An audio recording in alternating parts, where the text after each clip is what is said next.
Very good morning, all of you. Myself, Dr. Prashant Kumar Khare, department of economics, Tata college Chaibasa. मैं आज semester 5th के student के लिए कुछ रिवीजन टॉपिक लेकर आया हूं। हालांकि टाटा कॉलेज में सेमेस्टर 5th के स्टूडेंट का हिस्ट्री ऑफ इकोनॉमिक थॉट जो उनके पेपर CC12 में है वो ऑलरेडी पोर्शन कवर अप हो चुका है। कॉलेज शेड्यूल में ही सारे टॉपिक पर मैं डिस्कशन भी कर चुका हूं, लेक्चर्स और बाकायदा क्लास नोट्स के साथ। तो आज हम लोग जस्ट रिवीजन करेंगे, जिसमें मॉडल टाइप क्वेश्चन हम लोग देखेंगे कि किस तरह से सॉल्व करना है। तो स्टूडेंट, इसमें आपका प्रिपरेशन भी होगा फॉर एग्जामिनेशन पर्पस। आइए हम लोग देखते हैं यूनिट 1, जो मैं आपको हिस्ट्री ऑफ इकोनॉमिक थॉट में पढ़ाया करता था। सबसे पहले सेमेस्टर 5th में जो आपसे क्वेश्चन पूछे जाएंगे वो ग्रुप ए, ग्रुप बी और ग्रुप सी में बटे हुए रहेंगे। ग्रुप ए में आपको 10 क्वेश्चन सॉल्व करने रहेंगे जो MCQ रहेगा, यानी मल्टीपल चॉइस क्वेश्चन। और ये पेपर 12 में ECC 502 है और आपका पेपर है history of economic thought. History of economic thought में आपका जो यूनिट 1 था उसका सिलेबस था early period, mercantilism, main character, Thomas Mun, physiocracy, natural order, primacy of agriculture, social classes, tableau economic, taxation, Turgot, economic idea of Petty, Locke and Hume. तो सबसे पहले multiple choice question में ये question का कुछ set है जो आपके एग्जामिनेशन पर्पस के लिए तैयार किया गया है। इसको थोड़ा ध्यान देंगे। जैसे अगर आपसे ये क्वेश्चन पूछा जाए कि निम्न कथन किस अर्थशास्त्री का है, स्टेटमेंट क्या है वो ध्यान से देखिए। देश की नीति यह होनी चाहिए कि राज्य का कोष बढ़ाया जाए। आपके सामने 4 ऑप्शन दिया रहेगा, थॉमस मन, Malthus, Adam Smith, Josiah child. इसका आंसर होगा थॉमस मन। थॉमस मन पर आप टिक करेंगे। नेक्स्ट क्वेश्चन है, वानिकवादियों ने अपने देश को शक्तिशाली बनाने के लिए किस बात को सर्वाधिक महत्व दिया?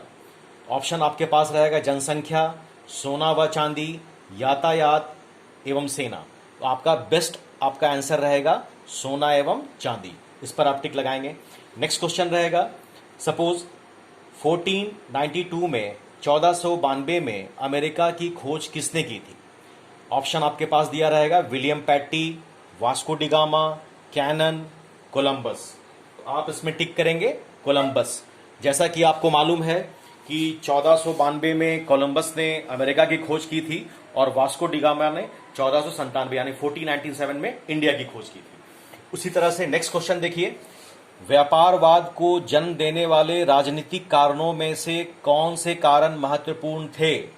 जैसे ऑप्शन ए पुनर्जागरण, ऑप्शन बी आंतरिक झगड़े, ऑप्शन सी नए नए स्थानों की खोज, ऑप्शन डी पिछड़ी हुई अर्थव्यवस्था।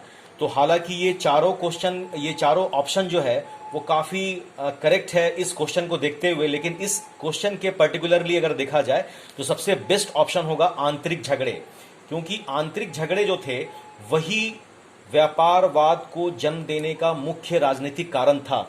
क्योंकि आंतरिक झगड़ों में सबसे पहले जो अगर हम यूरोप की बात करें तो यूरोप में जो आंतरिक झगड़े हुआ करते थे उसमें आप देख चुके थे, जैसा कि मैंने आपको क्लास में भी बताया था, कि जो शहर का शासन था वो गिल्ड के हाथों में था और जो ग्रामीण क्षेत्र थे वो शासन करते थे सामंत लोग।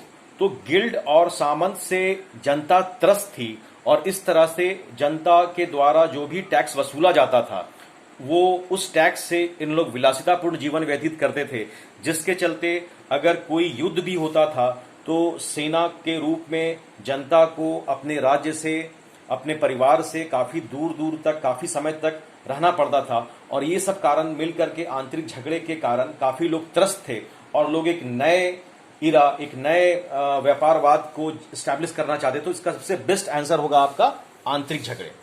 नेक्स्ट क्वेश्चन देखिए, वानिकवाद को कोलबर्टवाद यानी कोलबर्टिज्म के नाम से किस देश में जाना जाता था? ऑप्शन आपके पास रहेगा Britain, option B France, option C Germany, option D इनमें से कोई नहीं। तो वानिकवाद को कोलबर्टवाद के नाम से किस देश में जाना जाता था? आपका आंसर होगा फ्रांस। फ्रांस इसलिए होगा क्योंकि फ्रांस के वित्त मंत्री थे उस समय कोलबर्ट, और कोलबर्ट के नाम पर ही फ्रांस में कोलबर्टवाद के नाम से वानिकवाद को जाना जाता था। जिस तरह से जर्मनी में कैमरलीवाद के रूप में जाना जाता था। कैमरलीवाद का अर्थ होता था राज्य का कोष। तो जिस तरह से जर्मनी में कैमरलीवाद के रूप में जाना जाता था, उसी तरह से कोलबर्टवाद के रूप में फ्रांस में जाना जाता था वानिकवाद को। तो इसका बेस्ट आंसर क्या होगा? फ्रांस। अब आप देखिए next question number 6, England's treasure bye foreign trade, ये पुस्तक काफी प्रसिद्ध थी और इस पुस्तक के लेखक कौन थे, किसने लिखा था? तो आपके सामने ऑप्शन दिया रहेगा, James Stuart, option B Thomas Mun, option C Josiah Child, इनमें से कोई नहीं। तो आपका सबसे बेस्ट आंसर जो रहेगा वो आपका इसमें रहेगा थॉमस मन। थॉमस मन ने ये पुस्तक को लिखी थी। अब आप नेक्स्ट क्वेश्चन देखते हैं। नेक्स्ट क्वेश्चन है कि यह कथन किसका है?